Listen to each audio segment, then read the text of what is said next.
আসসালামু আলাইকুম ওয়া রাহমাতুল্লাহি ওয়া বারাকাতুহু। সুপ্রিয় শিক্ষার্থীরা, কেমন আছো তোমরা? আশা করি তোমরা সবাই ভালো আছো।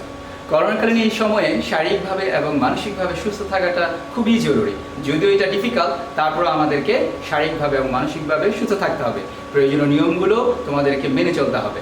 তো এই অমানিসার এই শিক্ষণীয় কালো মেঘ, এটা তোমার এখন বিদ্যমান, কিন্তু এটা একসময় আল্লাহর রহমতে দূরীভূত হয়ে যাবে। তো এখন সে ওই যে কখন দূরীভূত হবে এটা আমরা জানি না, কিন্তু তাই বলে আমাদের পড়ালেখা তো থেমে থাকলে চলবে না। আমাদেরকে প্রস্তুতি নিতে হবে, আমাদের এইচএসসি পরীক্ষায় অ্যাটেন্ড করতে হবে, আজ হোক আর কাল। তো সেই জন্য আমাদেরকে ভালো প্রস্তুতি নিয়ে রাখা দরকার। তো এর জন্য ডিএমআরসি তোমার যে অনলাইন ক্লাসগুলো আয়োজন করেছে, সেই অনলাইন ক্লাসগুলো তোমরা মনোযোগ সহকারে করবে, নিজেদেরকে অবশ্যই ভালোভাবে প্রস্তুত করে নেবে, যাতে করে তোমরা যেই স্বপ্ন বুনেছ, যেই তোমার সফলতার যে স্বপ্নের বীজ তোমরা বুনেছ, সেটা যাতে প্রস্ফুটিত হয়। তো চলো আজ আর দেরি না করে আজকে আমরা আমাদের ক্লাসে চলে যাই। এই যে আজকে আমরা যে ক্লাসটা নিব, সেটা হলো আমরা ট্রান্সফরমেশন অফ সেন্টেন্সের উপরে আমরা ক্লাস নিব। তবে ট্রান্সফরমেশন অফ সেন্টেন্সের উপরে যে কোন টপিকসটার উপরে ক্লাস নেব সেটা হলো সিম্পল, কমপ্লেক্স এবং কম্পাউন্ডের উপরে। তো আমরা সামনে যেই রুলসগুলো পড়ব, ওই রুলসগুলো পড়ার ক্ষেত্রে কতগুলো গ্রামাটিক্যাল টার্মস আসবে। সেই গ্রামাটিক্যাল টার্মসগুলো না বুঝলে তোমার ওই রুলসগুলো বোঝা কঠিন হবে। সেজন্য আজকে আমরা কি করব, আজকে আমরা সিম্পল কমপ্লেক্স কম্পাউন্ডের কতগুলো রুলস বোঝার জন্য যে গ্রামাটিক্যাল টার্মসগুলো সম্বন্ধে তোমাদের পূর্ব ধারণা থাকতে হবে, সেই টার্মসগুলো নিয়ে আমরা কথা বলব। আমি Mohammad Ismail Hossain, assistant professor, doctor Mahbub Rahman, Molla college.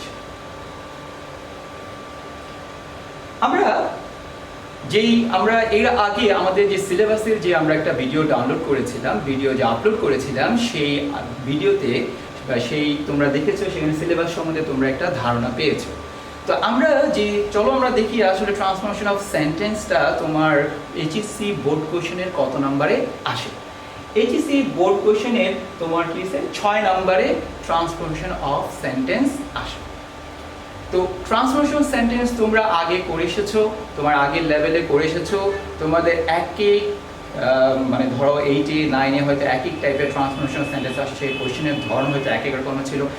ইন্টারমিডিয়েটের transformation সেন্টেন্সের কোশ্চেনের ধরনটা চলো আমরা একটু দেখে নিয়ে আসি। এটা একটু ডিফারেন্ট তোমার আগের লেভেলের থেকে। সো এই যে এখানে দেখতে পাচ্ছ যে প্রথমে দেখতে পাচ্ছ এই যে 6 নম্বরে আসে, এইচএসসি বোর্ড কোশ্চেনে 6 নম্বরে সাধারণত ট্রান্সফরমেশন সেন্টেন্স আসে, যে এই যে এরকমভাবে একটা টেক্সট দেওয়া থাকে,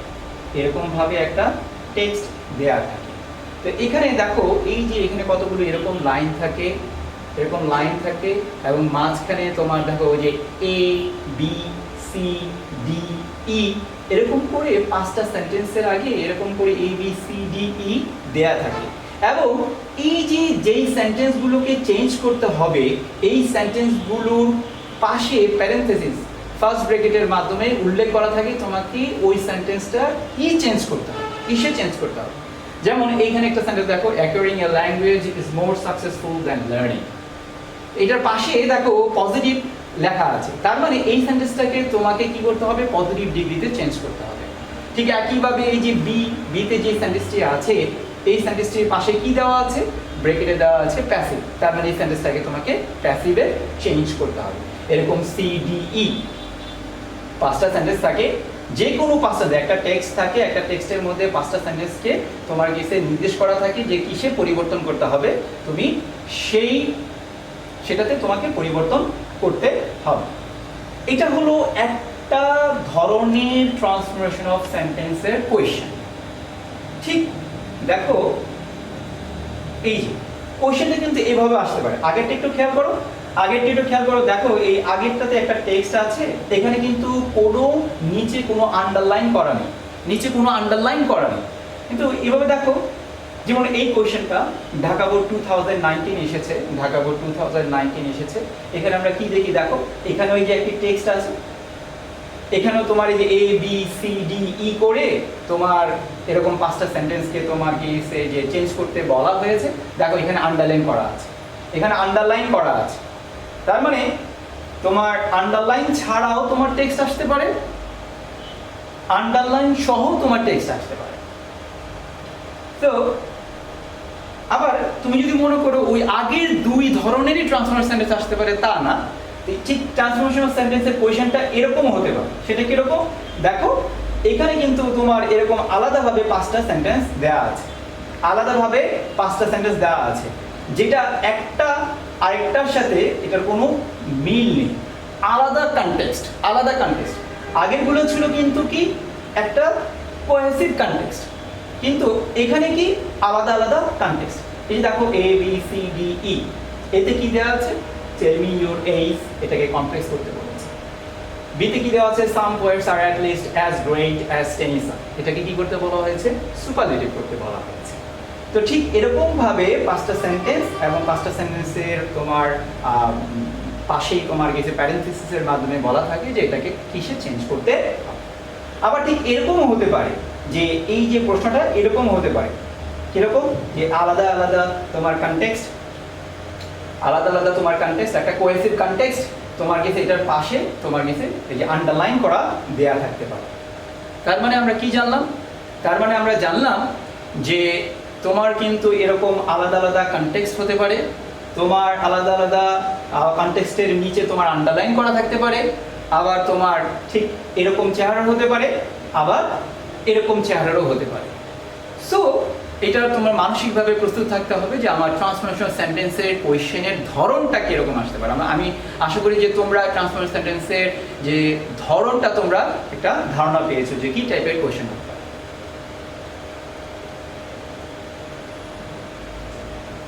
সিম্পল কমপ্লেক্স কম্পাউন্ডের যে ব্যাপারটা হয় যে আমাদের যে বাজারে যে প্রচলিত বইগুলো আছে এই বইগুলোতে কি হয়, এই বইগুলোতে তোমার দেখা যায় যে একবার সিম্পল থেকে কমপ্লেক্স দেওয়া, একবার সিম্পল থেকে কম্পাউন্ডের রুলসগুলো দেওয়া, কমপ্লেক্স থেকে কম্পাউন্ডের রুলসগুলো দেওয়া, কমপ্লেক্স থেকে সিম্পলের রুলসগুলো দেওয়া, এরকম 22 ভার্সের রুলসগুলো দেওয়া।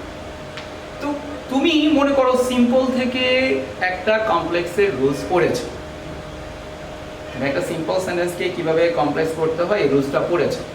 এখন তুমি যদি মনে করো যে ওই সেন্টেন্সটা শুধুমাত্র কমপ্লেক্স করতেই আসবে তাহলে সেটা কিন্তু ভুল ধারণা। তুমি যে সিম্পল সেন্টেন্সটাকে কমপ্লেক্স করেছো সেটা কিন্তু কম্পাউন্ডে আসতে পারে। তুমি যে কম্পাউন্ড সেন্টেন্সটাকে সিম্পল করা শিখেছো সেটা কিন্তু কমপ্লেক্সও করতে বলতে পারে। তো আমরা যে কাজটা করব সেটা কি করব, আমরা যে এই যে সিম্পল সেন্টেন্সকে কমপ্লেক্স করা, কম্পাউন্ড করা, আবার সেই ভাইস ভার্সাটা আমরা শিখব। মানে আমরা সিম্পল থেকে কমপ্লেক্স, কমপ্লেক্স থেকে সিম্পল, সিম্পল থেকে কম্পাউন্ড, কম্পাউন্ড থেকে সিম্পল, কমপ্লেক্স থেকে কম্পাউন্ড, কম্পাউন্ড থেকে কমপ্লেক্স, এরকম ভাইস ভার্সা আমরা শিখে নিব। আজকে আমরা সিম্পল কমপ্লেক্স কম্পাউন্ডের যেই রুলসগুলো আমরা সামনে শিখব সেইগুলো শেখার জন্য যে গ্রামাটিক্যাল টার্মসগুলো আমাদের জানা দরকার, সেই গ্রামাটিক্যাল টার্মসগুলো আমরা একটু দেখে নেই যে আমরা যে কোন কোন গ্রামাটিক্যাল টার্মসগুলো আমরা একটু শিখব।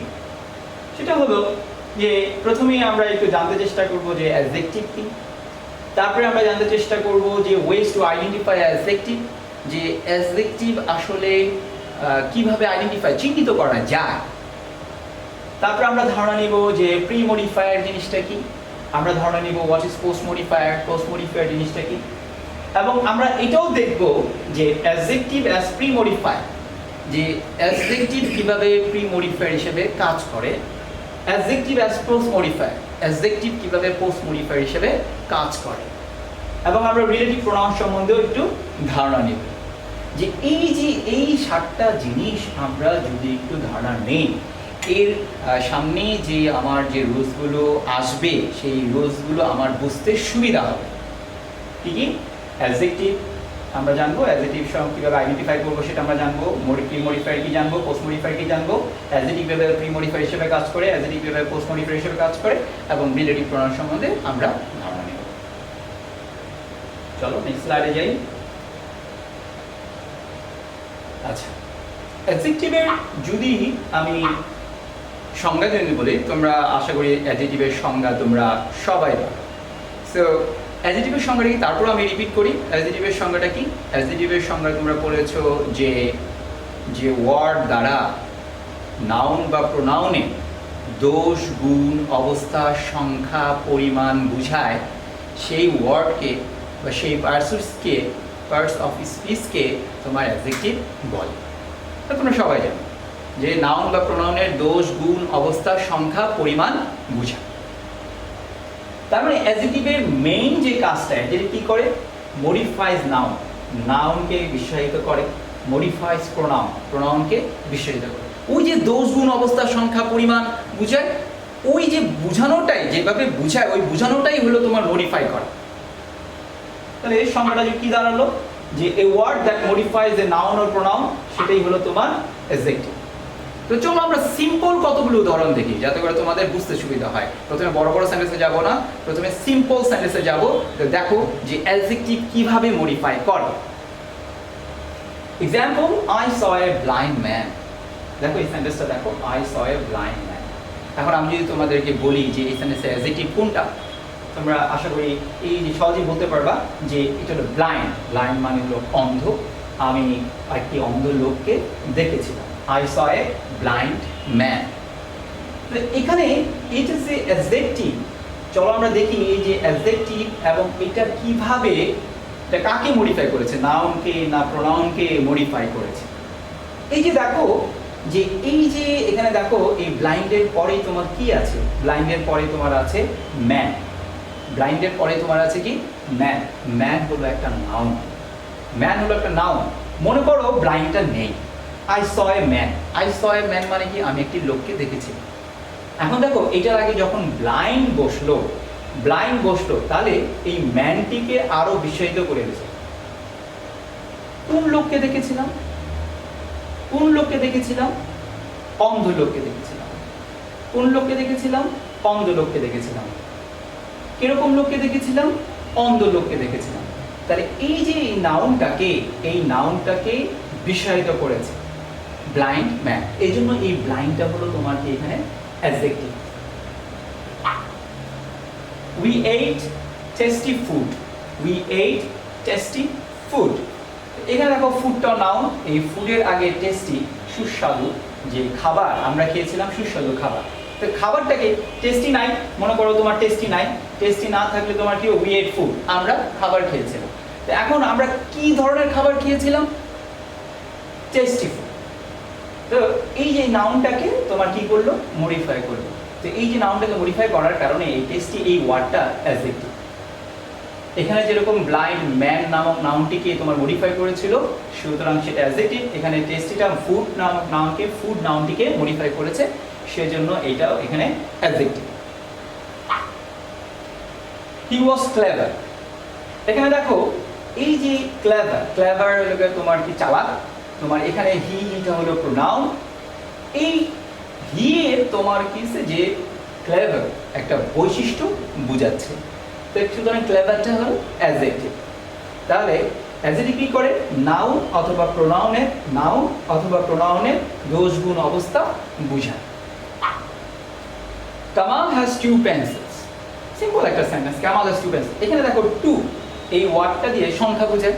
এখন কার সংখ্যা বোঝায়, এই নাউনটার সংখ্যা বোঝায়। এই নাউনটা কি, পেন্সিলস। তাহলে যেই ওয়ার্ড দিয়ে তোমার কিছু নাউন বা প্রোনাউনের সংখ্যা বোঝায়, সেটাও তো অ্যাডজেক্টিভ।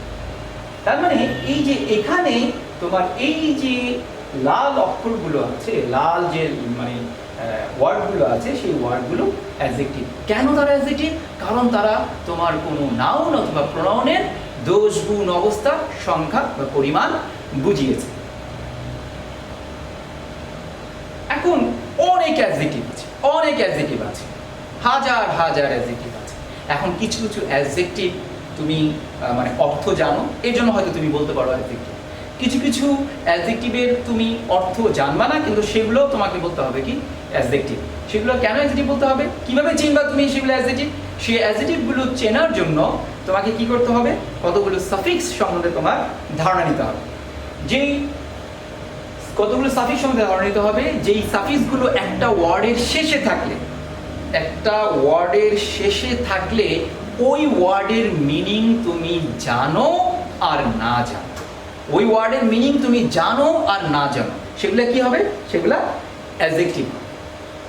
তো সেই সাফিক্সগুলো এটা ভালো না যে আমার জন্য সুবিধা হয় না যে আসলে আমি এটা কত ভালো যে আমি মিনিং জানলাম না, তারপর আমি বলতে পারতেছি যে আমি সেটা অ্যাডজেক্টিভ। তবে আবার এরকম করো না, আবার মিনিং জানা কিন্তু ভালো, যেটাই মানে মনে হয় হ্যাঁ এটা তোমাকে বুঝতে সহায়তা করবে, কিন্তু যে ওয়ার্ডটার মিনিং জানা এটা জেনে নিলে ভালো। ঠিক আছে, চলো আমরা এরকম কতগুলো সাফিক্সগুলো দেখি। আমরা এরকম কতগুলো সাফিক্স দেখি যে সাফিক্সগুলো একটা ওয়ার্ডের শেষে থাকলে আমি বুঝতে পারবো যে সেগুলো অ্যাডজেক্টিভ। এই যে দেখো এখানে আছে এইবল, ইভল, তার মানে এই যে এই সাফিক্সটা এইবল অথবা ইভল, এই সাফিক্সটা যদি একটা ওয়ার্ডের শেষে থাকে তাহলে আমরা সেটাকে বলতে পারবো, সেটা কি বলতে পারবো, সেটাকে আমরা বলতে পারবো অ্যাডজেক্টিভ।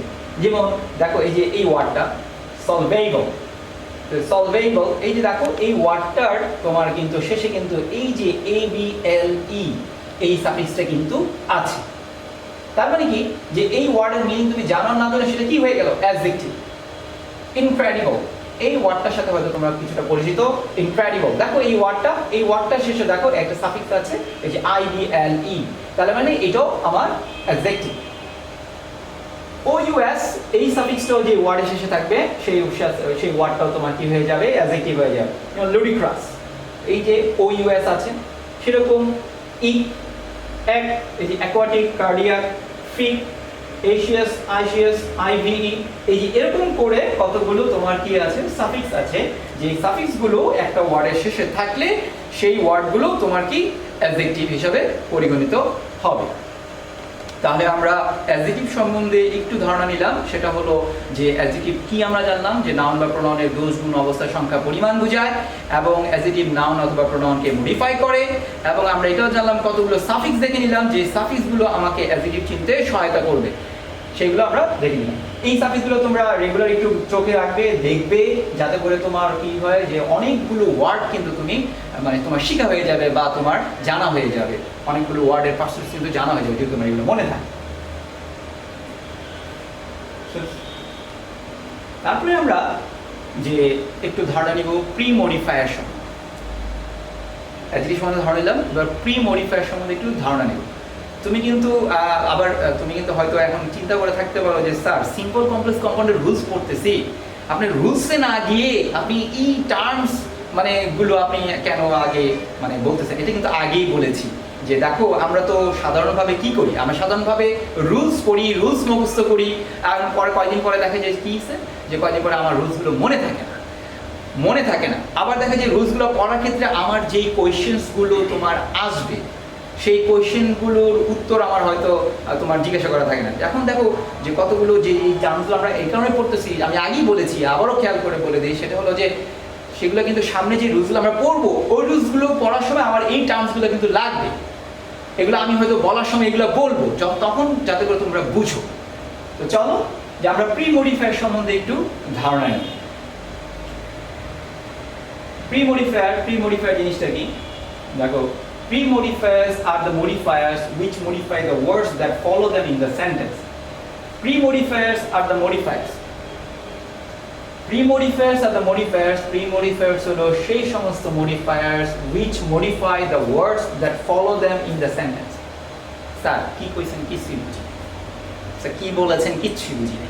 যে pre-modifiers are the modifiers which modify the words that follow them in the sentence. আচ্ছা, তুমি এইটা আপাতত যদি না বুঝো তাহলে এটা আপাতত তুমি রেখে আমরা চলো পরের স্লাইডে যাই। পরের স্লাইডে গেলে দেখে আমি তোমাদেরকে বুঝতে পারি, কিছু এক্সাম্পলস দেখলে তুমি বুঝে যাবে আসলে প্রি মডিফাইড জিনিসটা কি। মনে আছে এই যে আমি কি করেছিলাম, এরকম কতগুলো সেন্টেন্স আমি কতক্ষণ আগে অ্যাডজেক্টিভের উদাহরণ দিতে গিয়ে আমরা লিখেছিলাম যে চলো এই যে এখানে দেখো I saw a blind man, এই একটা সেন্টেন্স। তো এই একটা সেন্টেন্সে দেখো তো দেখি এই যে ব্লাইন্ড ওয়ার্ডটি মনে আছে কাকে মডিফাই করে, কাকে বিশ্বায়িত করে, কাকে গুণান্বিত করে, কার সম্বন্ধে কিছু বলে। ব্লাইন্ড ওয়ার্ডটি আসলে তোমাদের মনে আছে সেটা হলো ম্যানকে মডিফাই করে। ম্যান এই নাউনটিকে মডিফাই করে, ব্লাইন্ড হলো অ্যাডজেক্টিভ এবং এটা কি করে ম্যান নাউনটিকে মডিফাই করে। এখন আমাকে বলো তো দেখি, দেখো তো দেখি যে এখন এই ব্লাইন্ড ওয়ার্ডটি যাকে মডিফাই করেছে তার কোথায় বসেছে? কোথায় বসেছে? দেখো এই ব্লাইন্ড ওয়ার্ডটি এই ম্যান এই নাউনটির পূর্বে বসেছে। এই অ্যাডজেক্টিভটি তোমার এই ম্যান নাউনটির পূর্বে বসে নাউনটিকে মডিফাই করেছে, তাহলে এটা প্রি মডিফায়ার। যে ওয়ার্ড বা ফ্রেজ আরেকটি ওয়ার্ড বা ফ্রেজ এর পূর্বে বসে ওই ওয়ার্ড বা ফ্রেজকে মডিফাই করে, তাহলে যেটা পূর্বে বসে মডিফাই করে সেটাই হলো প্রি মডিফাই। এই যে ব্লাইন্ড, আবারও বলি, ব্লাইন্ড ওয়ার্ডটি ম্যানের পূর্বে বসে ম্যানকে মডিফাই করেছে, সেই জন্য ব্লাইন্ডটি প্রি মডিফাই। ঠিক একইভাবে দেখো উই এইট টেস্টি ফুড। এখন দেখো টেস্টি এই অ্যাডজেক্টিভটি কাকে মডিফাই করেছে? ফুডকে মডিফাই করেছে, বিশ্বায়িত করেছে, বিশ্বায়িত করেছে। তাহলে এখন বিশ্বায়িত করেছে ফুডকে, বসেছে কোথায়? ফুডের আগে, আগে বসে মডিফাই করেছে বলে এটা টেস্টি ওয়ার্ডটা প্রি মডিফাই। তাহলে স্যার কতক্ষণ আগে তো বললেন টেস্টি অ্যাডজেক্টিভ, কতক্ষণ আগে তো বললেন স্যার ব্লাইন্ড হলো অ্যাডজেক্টিভ। হ্যাঁ, তাহলে তোমরা একটা সুন্দর একটা ধারণা পেয়ে গেছো। সেটা কি? Adjective can work as a modifier, pre modifier. Adjective pre modifier হিসেবে কাজ করে। এটা কিন্তু তোমাদের মডিফায়ার, যখন তোমরা ইংলিশ টাইম ব্যাপারে তোমার গেছে যে মডিফায়ার বলেও কিন্তু একটা গ্রামাটিক্যাল টপিকস আসে, যখন যেটা পড়বা তখন কিন্তু সেখানে কাজে লাগবে যে adjective can work as a pre modifier. এটা ধারণাটা নিয়ে রাখা।